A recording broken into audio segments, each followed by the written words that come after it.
nós já mostramos vários exemplos aqui de como a tecnologia é indispensável para otimizar os processos de produção, seja no campo ou na indústria, né? Antonella, a tecnologia é um caminho sem volta. Quem deixar de usar não será competitivo. Com certeza. Na cooperativa Lar, em Matelândia, uma dessas inovações tornou o trabalho mais rápido e eficiente. É o uso da inteligência artificial na avaliação das carcaças de frango. Olha só. O Brasil é o terceiro maior produtor de frangos do mundo, atrás apenas dos Estados Unidos e da China. Mas o país é o maior exportador da carne, tendo comercializado em 2024 5,2 milhões de toneladas para 151 países. O Paraná lidera o ranking nacional de produção, com 5 milhões de toneladas. É também o maior exportador, responsável por 40% do que é vendido ao exterior. A região oeste do estado concentra a maior parte dessa produção, muito por conta das cooperativas, que trabalham em sistema de integração com os avicultores. Entre elas está a Lar, que possui 4 frigoríficos. Juntos eles processam 1.200.000 aves por dia, sendo a quarta maior produtora de frangos da América Latina. 60% da produção da cooperativa abastece o mercado interno, e os outros 40% são destinados à exportação. Esta unidade fica em Matelândia e tem 2 linhas de produção, com capacidade para abater até 500.000 aves por dia. A Lar investe em tecnologias de ponta para garantir agilidade e eficiência nas atividades. Um exemplo é esta máquina de corte automatizado. O equipamento substituiu o trabalho manual, trouxe precisão e padronizou o tamanho das peças. Os investimentos na automatização se intensificaram nos últimos 10 anos. E a novidade de agora é a aplicação de uma tecnologia inovadora. Ela utiliza a inteligência artificial na inspeção das carcaças de frango. Kleber é o supervisor de qualidade da cooperativa e conta que a ideia surgiu durante um evento que apresentava soluções criativas para a indústria. A implementação desse sistema surgiu através do nosso desafio em relação à nossa padronização sobre a avaliação dos lotes em relação ao que hoje nós utilizamos para o pagamento do produtor. Então nós tínhamos um desafio para fazer toda essa equalização dessas informações entre os diferentes turnos de produção, entre os colegas do controle de qualidade. E aí, através de um evento de inovação aberta no Lar Centro de Eventos, nós encontramos uma startup que tinha uma solução semelhante, já aplicada no bovino, nas linhas de produção do boi. E aí nós identificamos essa oportunidade e a partir de então trouxemos isso para implementar aqui na nossa planta de Matelândia. A implementação do sistema teve início em 2022, com os primeiros testes e avaliações. Mas a integração ao dia a dia da indústria só aconteceu mesmo em fevereiro deste ano. Desde então nós passamos a colher uma série de imagens. Essas imagens elas serviram para gerar um banco de dados. Esses bancos de dados formaram então toda a nossa linha de algoritmos para então começar esse processo de validação, ajuste fino desse padrão, o treinamento dessas imagens e então nós começarmos a utilização em linha para avaliação em tempo integral aqui da classificação das nossas carcaças. O sistema funciona assim. Os sensores e as câmeras estão instalados na linha de produção a poucos centímetros das aves. A leitura, feita através da inteligência artificial, se baseia em parâmetros técnicos. São avaliados os pés, as vísceras e as lesões de carcaça. Kleber explica que são informações fundamentais que influenciam até no valor que o produtor recebe pelo lote. Essas informações elas vêm em tempo real aqui para esse sistema. Dentre essas informações nós classificamos até 7 tipos de anomalia, mas os principais que nós consideramos, os de maiores relevância, é a questão de calo de pé, víscera cheia e os níveis de contusões e fratura, as lesões dessas carcaças. Esses dados eles compõem parte do pagamento, a remuneração do produtor, que é o nosso associado.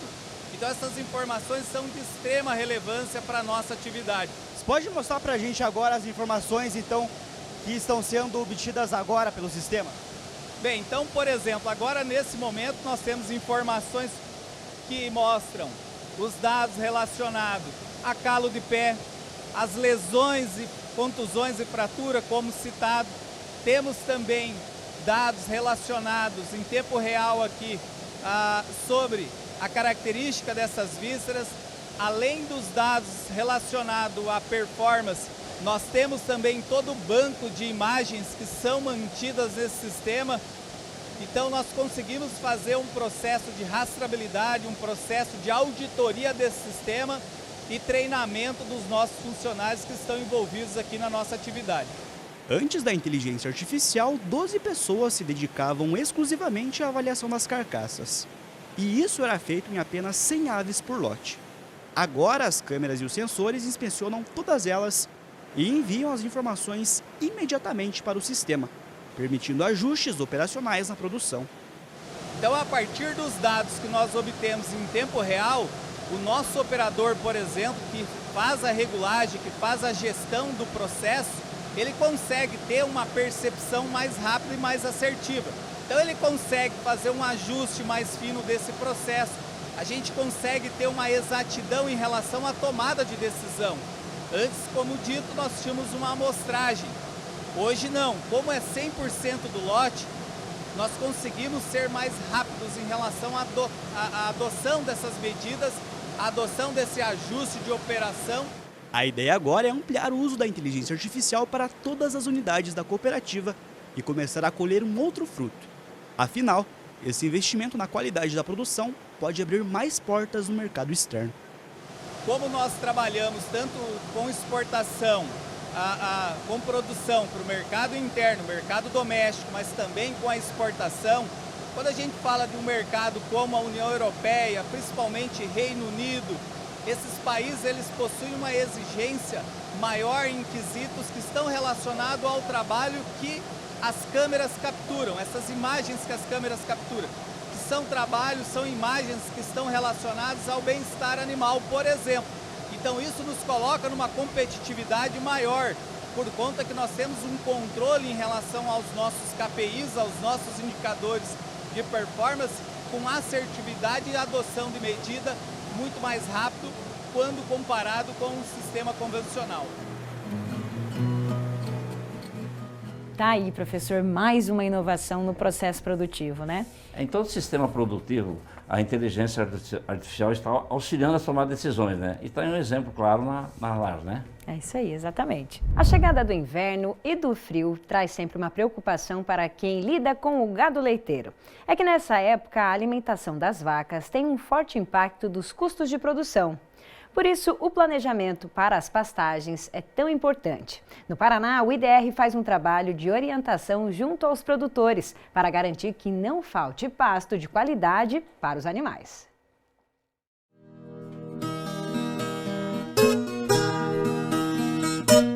Em Corbélia, na região oeste, esta propriedade de 36 hectares tem se destacado pela excelência na produção leiteira.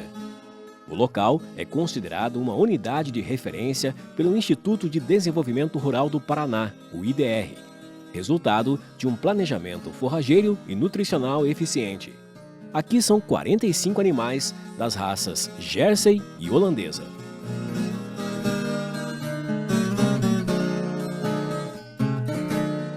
Seu Conrado é quem cuida de todo o manejo no dia a dia. Ele leva muito a sério a alimentação do rebanho e adota estratégias específicas para cada estação do ano. No verão, eu uso esse perene aqui, que é o Tifton, que é a melhor grama no verão, e planto um pouco de milheto também. E mais, para complementar, quando falta um pouco de pasto, silagem. E no inverno, daí seria aveia, né? Que é o meu mais forte, que no inverno eu diminuo bastante o custo. Eu planto aveia e diminuo o alimento de silagem, que Eu planto 2, quase 3 alqueires de aveia e aí sobra pasto. E não preciso complementar com silagem, né? O engenheiro agrônomo Marco Andrade, do IDR Paraná, acompanha tecnicamente a propriedade há 8 anos. Segundo ele, o trabalho realizado vai além do cuidado nutricional com o rebanho. O foco também está na produtividade por animal e no controle dos custos. O produtor tem que estar sempre trabalhando com custos mais baixos, né? E ele tem conseguido isso, né, utilizando muito as pastagens perenes de verão na estação da primavera, verão e início de outono, e também as pastagens anual de inverno. E a silagem, ela é trabalhada dentro desse planejamento forrageiro, mas ele entra como um alimento estratégico. Seriam em aqueles momentos que você tem uma menor produção de matéria seca no ano.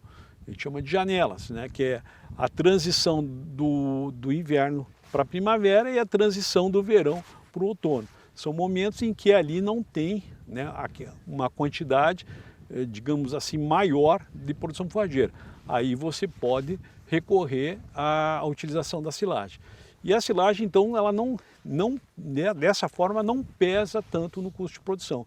A gente sabe que é um alimento extremamente caro dentro da produção de volumoso e ele consegue equilibrar e ter sempre um resultado positivo dentro da atividade leiteira. Caminhando por aqui dá para ver bem a diferença entre as áreas. Do meu lado direito está o capim estrela e Tifton, usado no verão. Mas agora, no fim do ciclo, começou a secar e não tem mais os nutrientes que o gado precisa. Já por outro lado, o produtor se adiantou e se preparou, plantou um mix para o inverno, com 3 tipos de aveia e 1 de cevada. Olha só, está verdinho, forte e pronto para alimentar o rebanho nesse período mais frio do ano.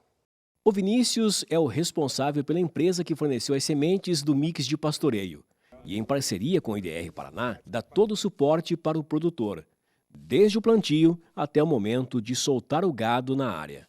Aqui a gente tem um mix aí onde a gente tem a cevada forrageira, que vem aí para agregar com um ciclo bem rápido, onde faz uma entrada, propicia uma entrada do produtor num período de tempo bem mais curto. Essa área está com 48 dias de plantado e o primeiro corte com o gado foi feito aproximadamente com 35 dias. Além da cevada, nós temos aqui também a aveia agroinvernada, que também tem um ciclo um pouco mais acelerado, onde ela também nos propicia uma grande ganho de massa e um ciclo curto menor.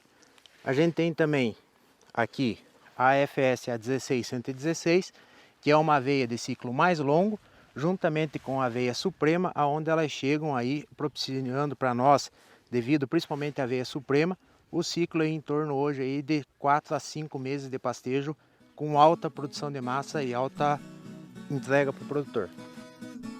Para otimizar ainda mais o uso da pastagem no inverno, a área foi dividida em 9 piquetes de aproximadamente 4.000 metros quadrados cada. O revezamento do rebanho entre os piquetes respeita o tempo necessário para a recuperação da vegetação, mantendo a altura ideal do pasto e garantindo a qualidade nutricional ao longo de toda a estação. Se você faz um pastoreio em piquetes, você racionaliza a utilização da produção de volumoso, né? Os animais tendem a causar menos perda dentro da pastagem. Então é muito interessante. E, além do que seria uma estratégia também de manejo, né, controlando a altura de entrada dos animais, que é em torno aí de 30 a 35 centímetros, e a retirada dos animais quando a altura da planta estiver aí entre 10 a 15 centímetros. Né? Quando terminar, né, o último piquete, já deu exatamente 18 dias, né, onde já foi feito o primeiro pastoreio. Então aí você percebe que nós estamos aí maximizando a utilização da pastagem. Para o seu Conrado, esse suporte do IDR tem sido fundamental para o sucesso da atividade, especialmente na escolha dos materiais mais adequados para o sistema de produção de leite. O IDR é um grande ponto básico aqui, que eles dão toda assistência para nós aqui. Todo o que precisa, o que época de plantio, como plantar, melhor época. E, então, eles estão sempre junto com nós aqui. Assim que precisar, eles vêm e explicam, dão toda a assistência que a gente precisa. Nós fazemos aí ali um planejamento, né, o planejamento forrageiro, o planejamento das ações que nós iremos trabalhar cada ano, e mensalmente também fazemos o acompanhamento dos números do leite, né, o custo de produção, né, e as margens de cada mês. Então esse acompanhamento é tanto técnico quanto econômico. Aqui são 2 ordenhas. A primeira às 5 da manhã e a outra às 5 da tarde. A produção média de leite por vaca é de 30 litros. O preço está mais ou menos. Eu acho que até todo agricultor quer ganhar mais, mas no momento está no preço, assim, dá para dizer que está bom. Eu estou no preço agora R$ 2,97 líquido, né? E a produção está em torno de 600 e pouco, 700 litros dia, né? Então tá, tomara que continue esse preço, não comece a baixar, porque o leite tem meses que é bom, tem meses que é ruim, né? Então é atividade. A atividade leiteira exige dedicação constante, faça sol ou chuva. O trabalho não para, inclusive aos domingos. Seu Conrado agora tem planos de modernizar a propriedade e aumentar a produtividade. Tem meu filho agora que provavelmente vai começar, daqui a um tempo, começar ele a tocar. É família aqui, não tenho empregado, não tenho nada. Então é eu, ele, a minha esposa ajuda também. Mas é só nós, não tem... Tem o meu irmão que tem a área junta aqui, né? Mas o leite também é junto. A gente está pensando em modernizar mais e melhorar a atividade, produzir mais e lucrar mais também, né?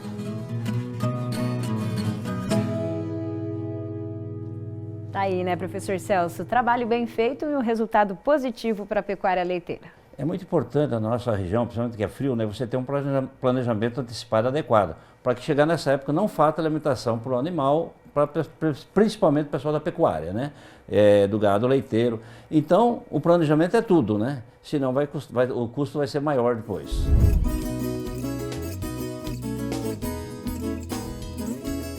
Bom dia, Antoniela. Bom dia, professor Celso. A primavera começou e provavelmente quem acompanha a gente aí em casa já fez a poda dos parreirais de uva. Mas se você ainda não fez, dá tempo. E hoje eu tô aqui com o Rai Heck, o professor do cultivo, e ele vai contar pra gente um pouco qual é a relação dele com os parreirais de uva. Prazer, Isa.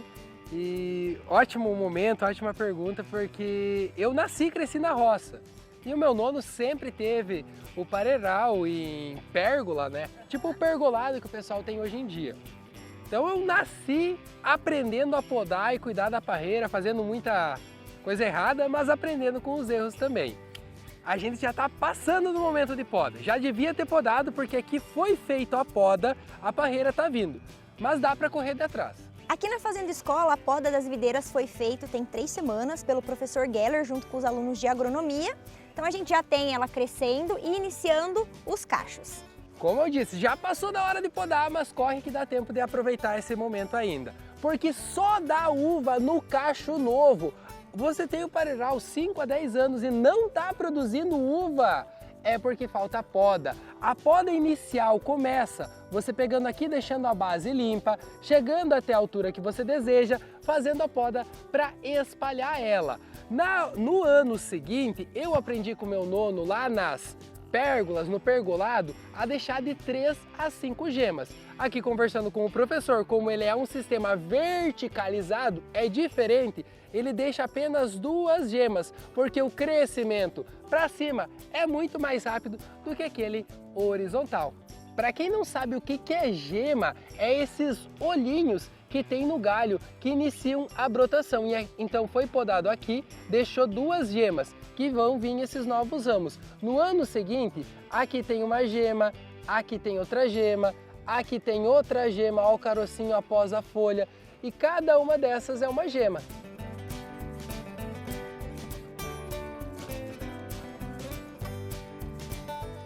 Naqueles ramos que você tem abaixo do pergolado, se nascer brotinho, você precisa remover completamente. São os ramos ladrões ou chupões, principalmente aqueles que nascem da base da planta. Não tenha dó, você precisa tirar todos esses raminhos aqui. Eles vão crescer com mais vigor do que aquilo que tem no alto da copa e vai acabar eliminando com o seu parairal de você deixar esses galhos ladrões.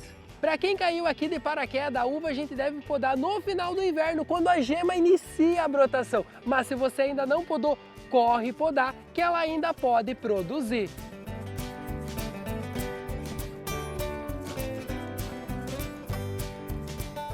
Muito obrigada, Raí, pela sua participação. Para quem quiser te acompanhar, como que é o seu arroba? @RaiRecProf. Então, a gente espera vocês acompanhando o Raí para aprender muita coisa. E você aí de casa, não deixe de nos acompanhar no @agrofag nas redes sociais. Nos vemos na próxima semana. Até lá! Professor Celso, a gente começa o programa mostrando números aqui sobre o crescimento da piscicultura brasileira. Temos na tela, inclusive, olha só esses dados. Em 2024, a produção de peixes de cultivo aqui no nosso país foi de 968 mil toneladas, um aumento de 9,2% em relação a 2023. E a grande responsável por essa evolução toda é a tilápia. Em 2023, a produção foi de 579 mil toneladas. Já em 2024, no ano passado, 662 mil, um aumento de 14,3%, professor. A gente tem aqui também um mapa, olha só, onde a gente consegue acompanhar, na verdade, esse gráfico dessa evolução, né? Em 2015, a produção de peixes de cultivo no Brasil foi de 638 mil toneladas. Já no ano passado, quase 1 milhão de toneladas. E olha só, da tilápia também são números impressionantes. Em 2015, 285 mil toneladas. Já no ano de 2024, esse número mais do que dobrou, 662 mil. É uma cadeia produtiva que só tende a crescer, é muito importante e significativa. Com certeza. E a nossa região aqui, oeste do Paraná, é a maior produtora de tilápias do Brasil. Isso é resultado de muita pesquisa e investimentos em tecnologia. Aliás, esse é o segredo do sucesso na propriedade do Maicon Hilgert, em Missal. Ele cria alevinos que depois são repassados para os piscicultores e também para as cooperativas que fazem a integração do sistema. A capacidade hoje nos tanques do Maicon é de 8 milhões de alevinos. Confira. Missal, oeste do Paraná. Em meio ao cenário rural, entre plantações e estradas, uma propriedade chama a atenção. Do alto, o que se vê é uma estrutura bem planejada. Tanques de cultivo, tanques de expedição e um sistema tecnificado e sustentável na produção de alevinos. Quem apostou nesse modelo é o piscicultor Michael Hilgert. O investimento foi em 2020. Ele começou com 600 metros de lâmina d'água, uma média de 800 mil alevinos armazenados. Hoje, 4 anos depois, saltou para 5.400 metros de lâmina d'água e 8 milhões de alevinos. E a capacidade de produção está sendo ampliada, com a construção de mais 6 tanques.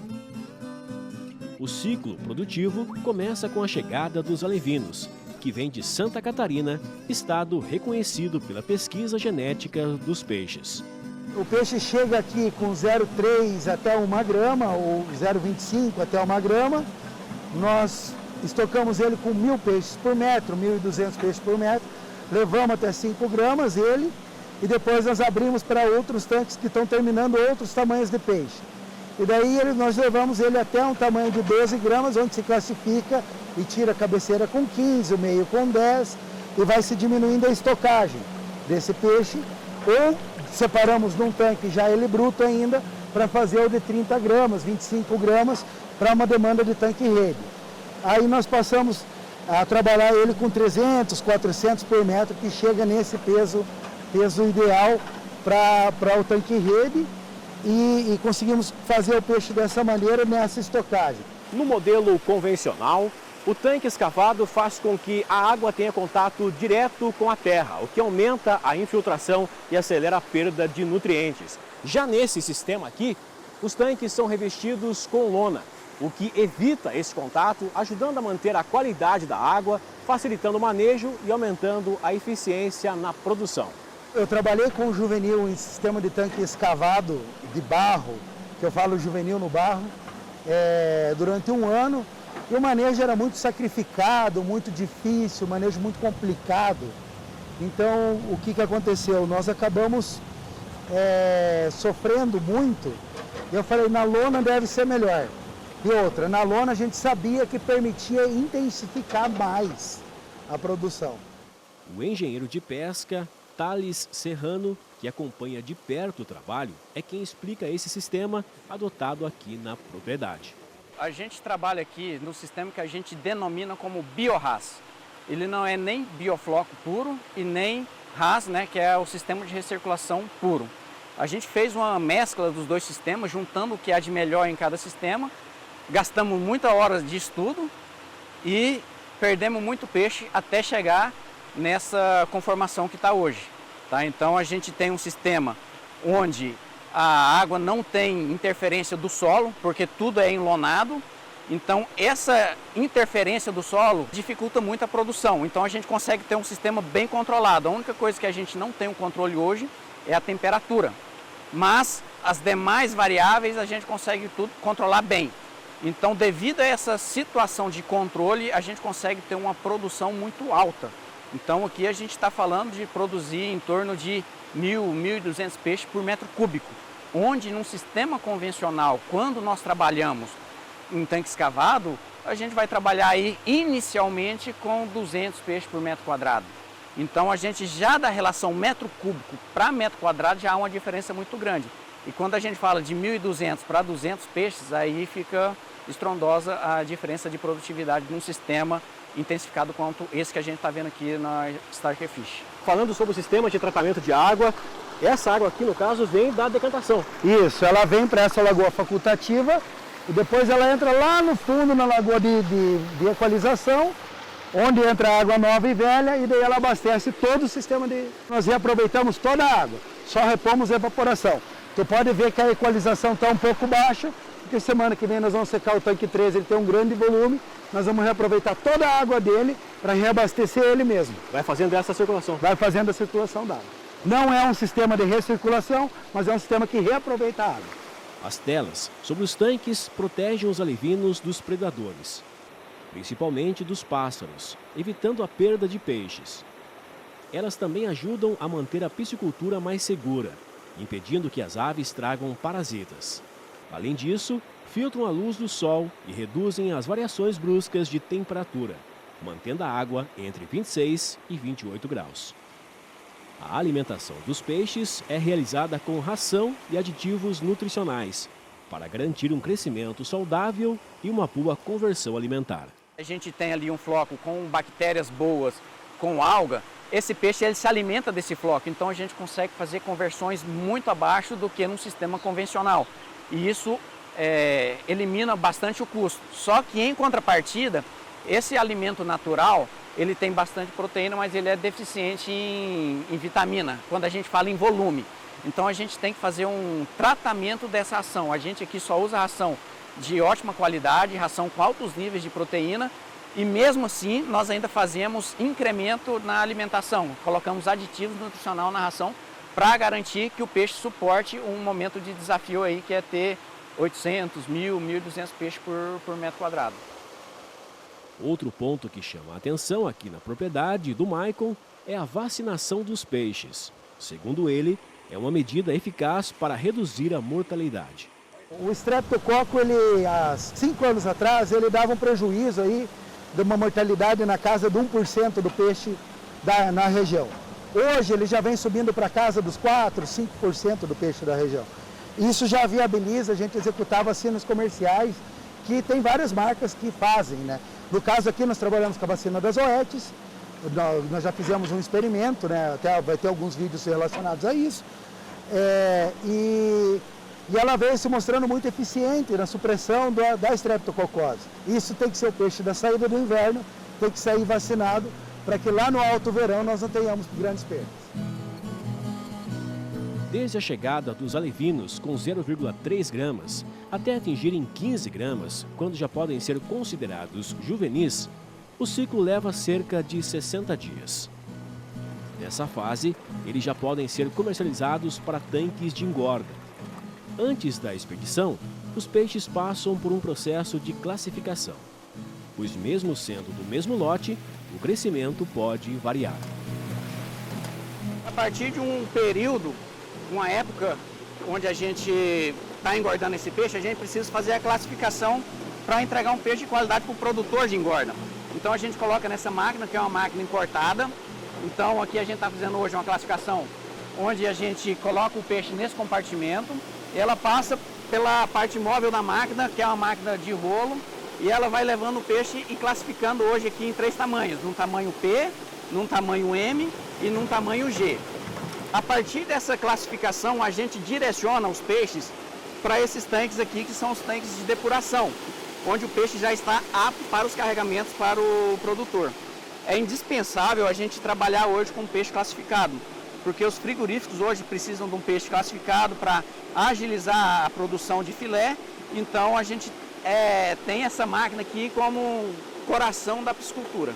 Aqui então a gente já consegue ter a noção de medidas, né? P, M, G. Exato, Reinaldo. Aqui a gente já tem a fase final da classificação, né? Onde a gente tem aqui o peixe P, que ele está em torno aqui hoje de 15 gramas. Nós temos o peixe M aqui em torno de 25 gramas e o peixe G em torno aqui de 35 gramas, né? Esse aqui é um peixe que já está na fase final, ele só vai para a depuração para a gente fazer a entrega para o cliente.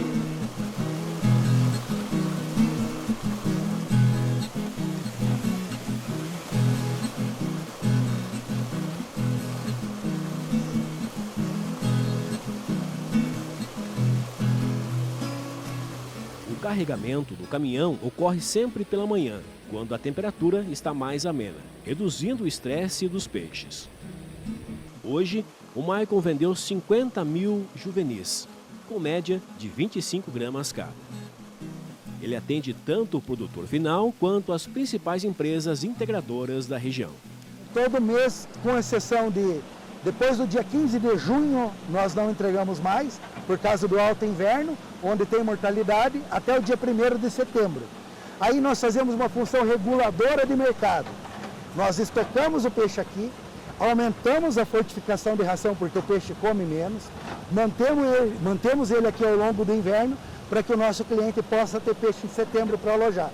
Porque alevino novo em volume só se encontra em novembro. Então, em outubro nós começamos a receber um pouco de alevino, em novembro nós recebemos em escala e se reinicia um ciclo de produção de juvenil. O mercado de tilápia está em plena expansão. E o Maicon acredita que a especialização e o investimento em tecnologia serão pontos importantes para quem deseja se destacar no setor.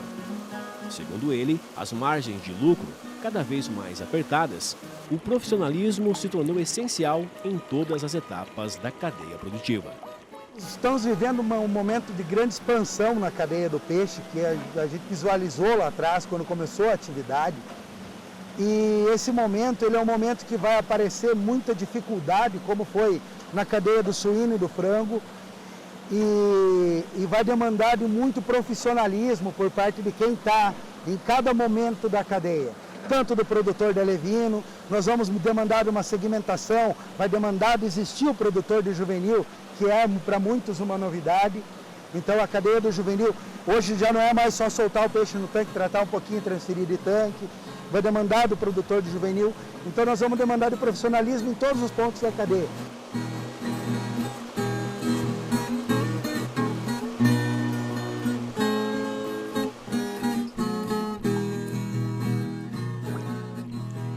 A gente acompanhou aí que importante esse trabalho, né, professor Celso? E também exige vários profissionais trabalhando com muita dedicação.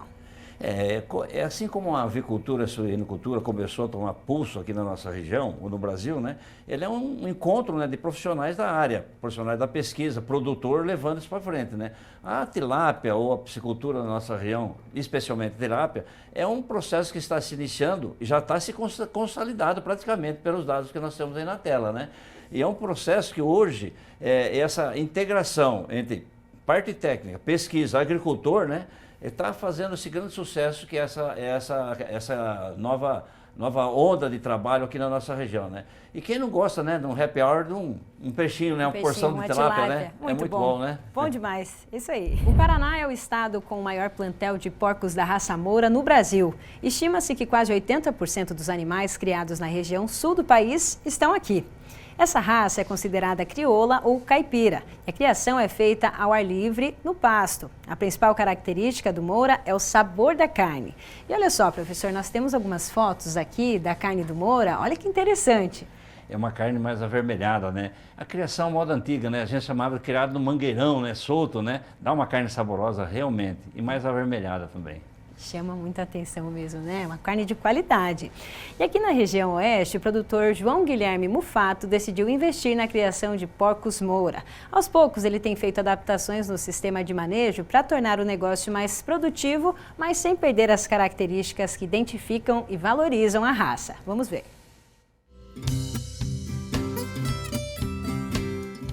Estamos na região de Lindoeste, onde a paisagem é composta por morros cobertos de mata nativa e forte presença da agricultura.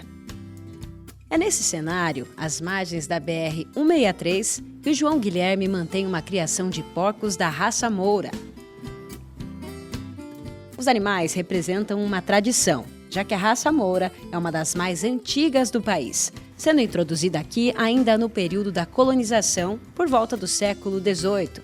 De origem ibérica, ela se adaptou bem à região sul, principalmente ao estado do Paraná. Mas com o passar dos anos foi sendo substituída por outras raças mais adaptadas para a criação em granjas e chegou a correr o risco de extinção. O porco Moura apresenta alta rusticidade. Olhando para eles assim dá para ver, existe um padrão. A pelagem é escura, com um rajado característico, e a maioria exibe uma mancha clara na testa. A área de criação aqui na Fazenda Taquari tem 14 hectares e é dividida conforme o grau de desenvolvimento dos animais. Os porcos vivem soltos, sem confinamento intensivo. O ciclo de criação é mais longo do que o da suinocultura industrial, cerca de 250 dias. Mas o resultado compensa. A carne apresenta a qualidade superior. A ideia de criá-los surgiu em 2018. Na época, o João Guilherme já atuava na suinocultura convencional e decidiu integrar um projeto de retomada da criação da raça Moura. Em 2024, o Agrofag esteve aqui para mostrar essa experiência. Agora voltamos para saber o que mudou. Então hoje aí estamos com 7 anos de atividade, mas comercializando estamos há 3 anos, comercializando a carne, né? Antes disso foi só selecionamento, né, formação de plantel. Mudou muita coisa em manejo, a gente foi vendo que o que a gente estava fazendo de repente não era tão eficiente quanto o que a gente está tentando agora, né? A primeira mudança foi a adaptação do sistema. O produtor percebeu que era possível aplicar técnicas da suinocultura convencional sem abrir mão do modelo caipira de criação. O Paulo já tinha experiência com o trabalho em granjas convencionais e passou a auxiliar o João Guilherme na criação dos Mouras. Em poucos meses lidando com a raça, ele já percebeu as diferenças. A gente nota pelo bem-estar dos animais, né? Eles estão bem mais à vontade. Você vê o porco correndo, fuçando, porco sendo porco. E aí na granja ele está confinado, ele está preso ali. O porco não é um suíno, é um porco confinado. O solto é o porco mesmo, o porco comum ele vive, pulsa e brinca e corre, é outra qualidade de vida também. Com a chegada do Paulo, a fazenda conseguiu ajustar os processos, preservando a qualidade da carne e garantindo o bem-estar dos animais. Então a gente está mesclando, né, as técnicas de granja, a evolução do trato da criação de porco, tentando juntar as duas formas de criação, a forma comum do porco caipira e a forma mais eficiente da granja. Então é buscar um equilíbrio entre as duas formas de criação para buscar eficiência com qualidade. O Paulo trouxe esse conhecimento mais aprofundado da suinocultura intensiva, e então a gente ele sempre está puxando para esse lado, e eu também às vezes puxo um pouco. Eu não posso perder minha identidade, né, do animal criado solto. Então, mas essas modificações vêm com a ajuda dele também, né, porque a gente precisa de gente que entenda também do que está fazendo, né, e nisso o Paulo tem ajudado muito, sabe. Uma dessas técnicas aprimoradas está no manejo reprodutivo. O plantel tem 55 matrizes e 3 reprodutores. Antigamente a gente deixava o macho junto, né, no piquete de gestação, as fêmeas iam do desmame, elas iam descendo para lá e o macho ia cobrindo conforme elas davam o cio. Acontecia do quê? Do macho cobrir duas fêmeas muito próximos, né, no período muito próximo, né, então isso daí atrapalha na fertilidade, né, não dá o tempo da produção de espermatozoide, enfim. O controle nosso também ficava muito mais difícil. Então agora as fêmeas saem da desmama, elas vêm para um piquete separado, onde elas ficam as fêmeas vazias, né? E ela apresentou o cio, a gente traz para próximo do macho, para junto do macho, para daí ter a cobertura certa, né? Outra adaptação no sistema de manejo foi em relação ao período de desmame dos leitões. Agora, eles passam mais tempo perto da mãe. A gente tem deixado um período que era feito a desmama, por exemplo, pegar um exemplo, né? A gente deixava uma semana a desmama fechada. Hoje a gente deixa 30 dias.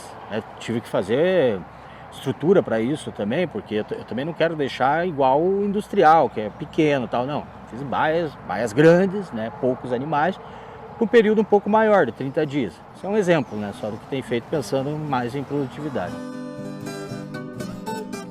Após o desmame, os leitões são levados para esse espaço, onde antigamente ficava o confinamento do gado na propriedade. Aqui é aquele período pós-desmame, que ele vai ficar fechado aí 30, 40 dias, que foi o que foi modificado, né? Antes eu ficava uma semana, 10 dias fechado, agora a gente tem deixado 30, 40 dias nesse período, com o objetivo de um melhor desempenho mesmo do leitão, ele ir para o pasto com um pouco mais de porte. A gente foi vendo que isso faz toda a diferença, né?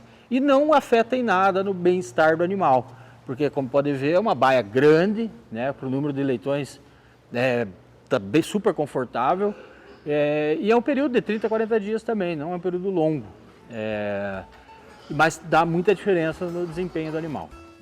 Os porcos, então, são levados para o pasto e recebem uma alimentação à base do capim Tifton, frutas e legumes, e um concentrado à base de milho, farelo e casquinha de soja, além de varredura de açúcar. O abate ocorre quando os animais atingem, em média, 120 quilos. A propriedade conta hoje com cerca de 500 animais e envia de 8 a 10 por semana para o abate. A ideia agora é continuar especializando a produção sem perder as características desse tipo de criação, sempre com foco na qualidade da carne. O que a gente tem implantado aqui não interfere em nada no bem-estar deles, né? Isso tem que deixar muito claro. Não interfere em nada essas modificações. Aliás, é muito pelo contrário. É vantajoso até, né? A gente não perde isso e ganha em eficiência, em produção, né? Sem abrir mão do bem-estar, né, e da nossa identidade.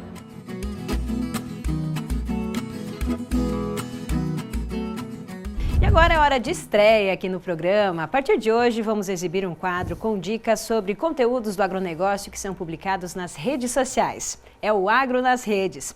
E quem vai trazer as informações é o Matheus Dias, acadêmico de jornalismo aqui do Centro FAG. Para começar, nós vamos mostrar como a Embrapa utiliza as redes sociais para compartilhar temas importantes e curiosos. Olha só.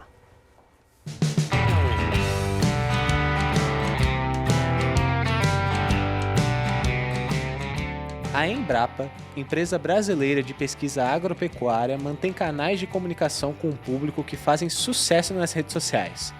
Um deles, no YouTube, É seguido por 385 mil pessoas interessadas por informações sobre o agronegócio. Outra rede é o Instagram, onde a Embrapa acumula 522 mil seguidores.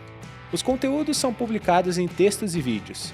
Um dos formatos adotados pela equipe de comunicação tem chamado a atenção. É o Carrossel, uma sequência de imagens e textos breves apresentando o tema de maneira bastante didática. Este aqui é um exemplo. Conta a trajetória do melão no Brasil. É só seguir os slides para saber como a fruta chegou ao país, que hoje é um dos maiores produtores do mundo. A Embrapa mantém uma equipe responsável pela criação desses conteúdos. A Raíssa faz parte do grupo. Por quantas pessoas é formada a equipe? Como que funciona o trabalho de vocês aí nas redes sociais? Que não tem só no Instagram, né? A gente encontrou pelo Instagram, mas além disso, como que funciona essa equipe? São quantas pessoas? Aqui focado nas redes sociais, na equipe, eu tenho 3 pessoas, né? São 3 analistas da Embrapa. Elas dividem ali o trabalho de uma forma muito fluida, mas basicamente uma fica mais focada no YouTube, outra fica mais focada no Instagram e outra no LinkedIn. Mas além dessas 3 pessoas que estão aqui à frente da gestão desses perfis corporativos, nós temos uma rede de comunicadores, né, na Embrapa. A Embrapa tem 43 centros de pesquisa espalhados pelo Brasil e cada um desses centros tem uma equipe de comunicação e essas equipes nos mandam sugestões de pautas, tem equipe que já manda o post feito, tem equipe que manda ali uma sugestão de legenda para o post ou para o carrossel. Então, é uma equipe enxuta aqui na sua gestão, mas ela é múltipla e ela é diversa quando a gente pensa na rede como um todo. Essa é uma das estratégias de vocês, né? Trazer esse conteúdo técnico de uma maneira um pouco mais, não mais fácil, mas que as pessoas consigam consumir ali? Perfeito, Matheus. E aí você foi num ponto, né? Falar de ciência é um desafio. E a gente tenta trazer isso de uma forma lúdica, de uma forma gostosa de ler, né? Então, a gente tem ali, claro, né, pesquisadores e pessoas super especializadas que nos seguem, mas o nosso público geral que a gente quer falar é aquele público mais leigo mesmo. Então, é um desafio que a gente tem, né? E a gente percebeu que o formato carrossel conversa muito bem com esse público, né? Nós temos ali reels também e vídeo, e aí eu tô falando especificamente do Instagram, né? Porque o tipo de conteúdo varia de mídia para mídia, né? Mas a gente percebe que os nossos carrosséis, eles têm um engajamento melhor, talvez por causa de um perfil de público que tá nessa nossa mídia, que goste mais desse formato de conteúdo. Então, assim, a gente tem investido bastante nesse conteúdo e tem trazido, sim, bons resultados pra gente. E agora eu queria perguntar por último, né? Como os telespectadores podem encontrar o conteúdo de vocês nas redes sociais? Então, a gente também tem, assim, hoje temos, né, o @Embrapa, nem sempre foi assim, a gente teve que no passado conseguir esse nome, mas a gente tem o @Embrapa no Facebook, no Instagram, no YouTube, no Twitter, atual X, né? E a gente também está presente no LinkedIn, também com /Embrapa, e o Flickr, que é ali uma mídia social em que a gente traz fotos mais para o público da imprensa. E aí, assim, para ver quais mídias que a gente está presente formalmente, né? A gente tem no nosso portal o endereço www.embrapa.br/mídias-sociais, onde você pode ver todas as nossas mídias e começar a nos seguir, interagir com a gente. E aí quem quiser fazer collab também está lá ensinando como é que a gente pode trabalhar em conjunto.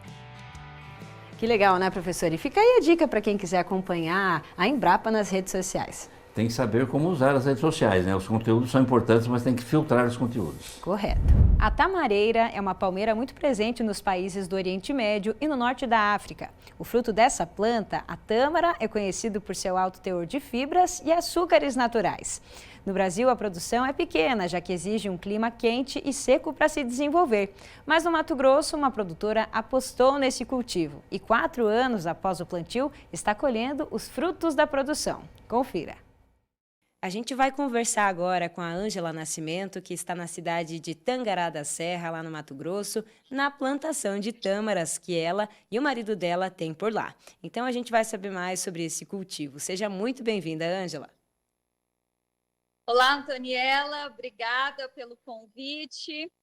Como começou a ideia de plantar tâmaras e vocês já conheciam um pouco mais da cultura ou como foi essa surpresa de colher as tâmaras em 4 anos? Conta pra gente. Nós conhecemos as tâmaras em uma viagem, né? E aí a gente se apaixonou, achou assim um fruto muito doce, né? Um fruto muito bom. Fomos pesquisar mais sobre.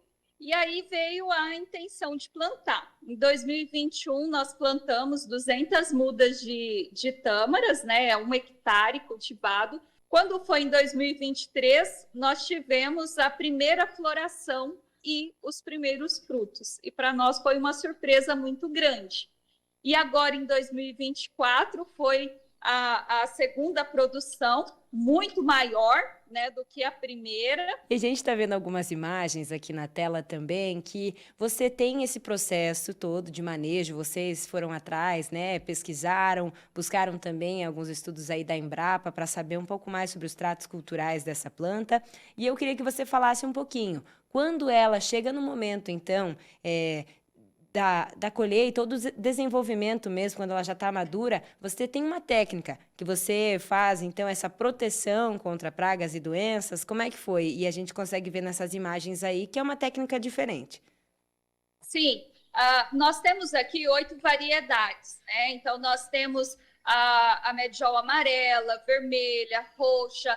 Então, você vê nas imagens várias colorações do fruto, né? Então, quando ele sai do processo de verde e ela muda a cor, né? Por exemplo, quando ela fica amarela, fica roxa, fica vermelha, eu venho e envolvo a planta com uns saquinhos de proteção, que é para não ser atacado por insetos, formigas, né? E outras pragas.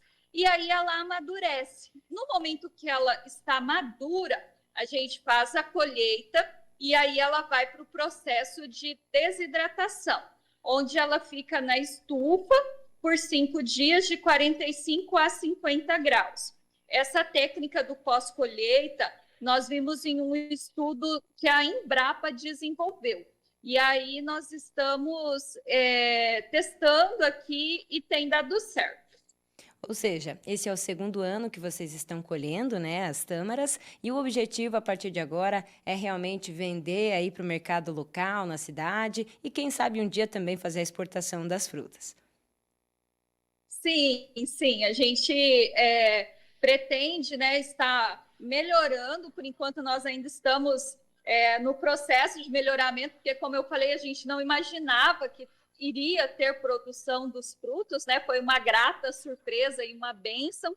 E agora a gente está neste processo e o nosso objetivo é, sim, um dia poder comercializar, né? Primeiramente aqui na nossa região e, quem sabe, um dia estar fazendo a exportação. Nós vemos um mercado muito grande para as tâmaras, né? Tanto na questão do fruto, quanto no paisagismo, que é a planta é muito utilizada em casas, hotéis, né? Porque ela, lá na Arábia, né, no Oriente Médio, eles utilizam muito e dizem que ter uma tamareira em casa significa hospitalidade. Então, a gente vê um mercado muito promissor. Geralmente, as tâmaras elas são comercializadas e a gente vê em mercados, celeiros, da forma desidratada. Então, eu vejo que você também já faz esse processo aí, né? Tanto que você agora, aprendendo com as técnicas tanto do manejo quanto do pós-colheita e comercialização, vai ampliar a área, então, de produção.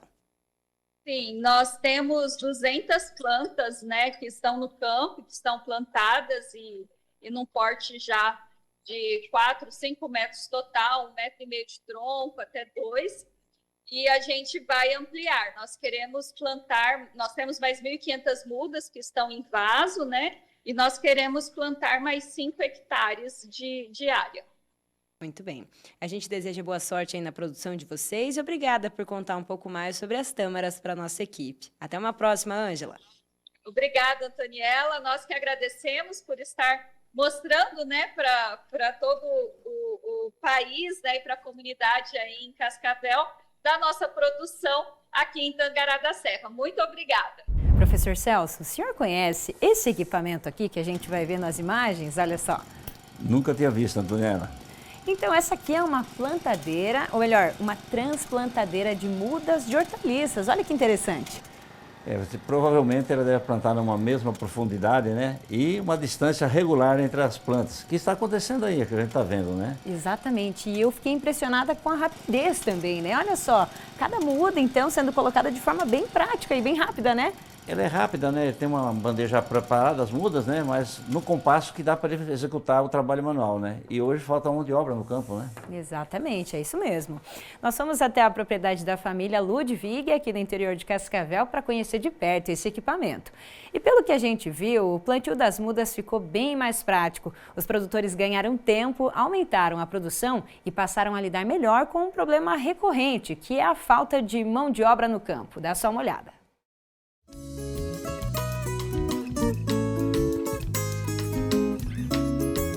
Produzir verduras é uma tradição para o seu Loir e o Matheus.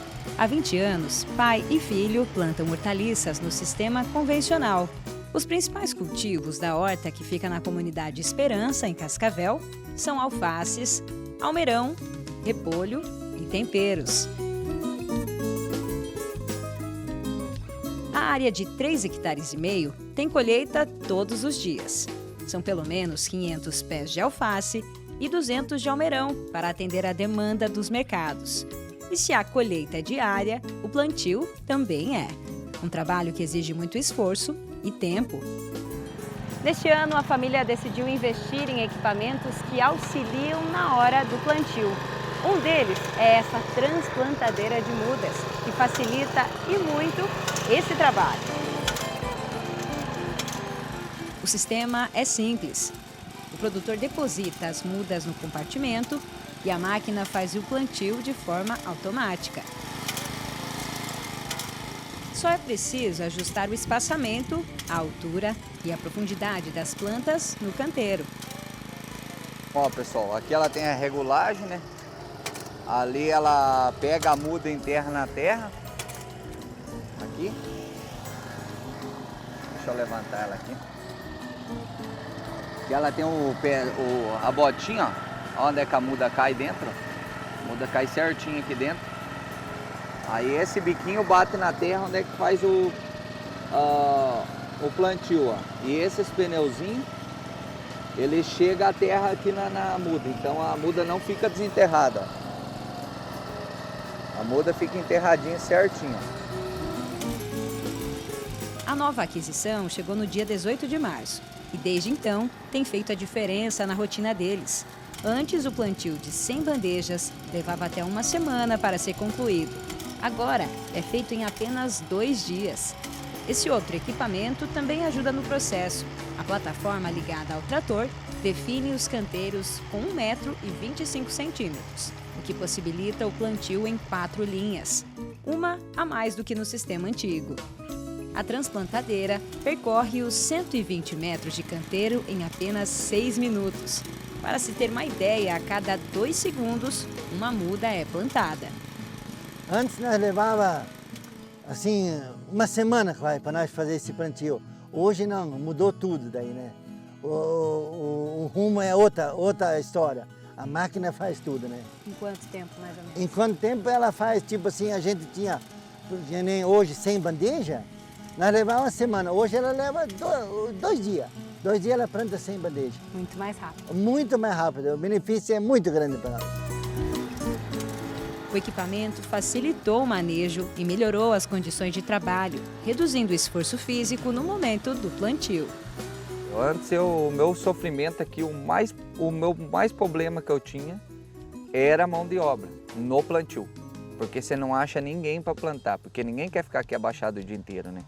Por mais que você pague bem para o cara plantar, mas o cara não vai querer ficar o dia inteiro aqui agachado para plantar 100 bandeja, né? Então, foi optado por comprar a máquina, né? E foi onde é que eu estou ganhando. A coluna não dói mais, os nervos não exigem tanto mais, né? O benefício é grande também da gente andar mais reto na máquina, né? Senão antes a gente só estava dobrando as costas, né? Daí era pior. Outra vantagem está ligada ao ciclo das plantas. Com a máquina, a expectativa é reduzir em até 5 dias o desenvolvimento das alfaces, por exemplo, que normalmente levam 45 dias até o ponto de colheita. Pela questão do colocamento da muda na terra, né? Ela, no plantio na mão, você rasgaria a raiz. E com a máquina, não. A máquina, ela planta no chão, a raiz fica inteirinha. Em um dia, questão de 2 dias de plantio, ela está formando a raiz, né? Então é qualidade 100% ali praticamente, né? O benefício do plantio dessa máquina raiz, nem se fala. De um dia para o outro a gente já vê a diferença. Porque manual, a gente ia lá, dobrava as mudinhas, né? Daí você quebra o ciclo das raízes, né? Essa máquina não, ela inteira, a raiz já vai descendo na terra, é benefício 100%. Uma ou outra o senhor passa ajeitando ali só para ela ficar mais retinha? É que acontece, ela é uma máquina muito sensível, ela tem uma regulagem, se ela bater num torãozinho, ela pula, daí ela levanta a mudinha também, né? Porque ela tem que ter um sistema retinho dos canteiros, tudinho, né? Ó pessoal, aqui nós já vê a diferença do plantio na máquina com o plantio manual, que era feito à mão, ó. Aqui a muda está inteirinha, ó. O enraizamento, o substrato da muda, tudo, ó. Se fosse feito no plantio manual, estaria cortado ao meio e não estaria solto tudo essas raízes já. Foi feito ontem esse plantio dessa muda com a máquina. O consumo de combustível da transplantadeira é baixo. Com o uso de apenas 2 litros de gasolina por dia de trabalho, funcionando bem durante cerca de 8 horas. O investimento foi de R$ 65 mil e serão financiados em 7 anos. Felicidade aí agora com esse novo tipo de plantio? Deus o livre, totalmente, 100%. Que bacana, né, professor Celso? Eu acredito que essa máquina vem aí para ajudar bastante na produção, né? Toda a produção exige uma mão de obra, né? E a mão de obra na horticultura é bem escassa, né? Então tem uma máquina otimizando, né, o tempo, né? Então você veja bem, uma pessoa só plantando uma área muito grande, né? Transplantando mudas, né? Isso aí, a mecanização ajudando no campo, né? Com certeza, é tudo. Muito bem.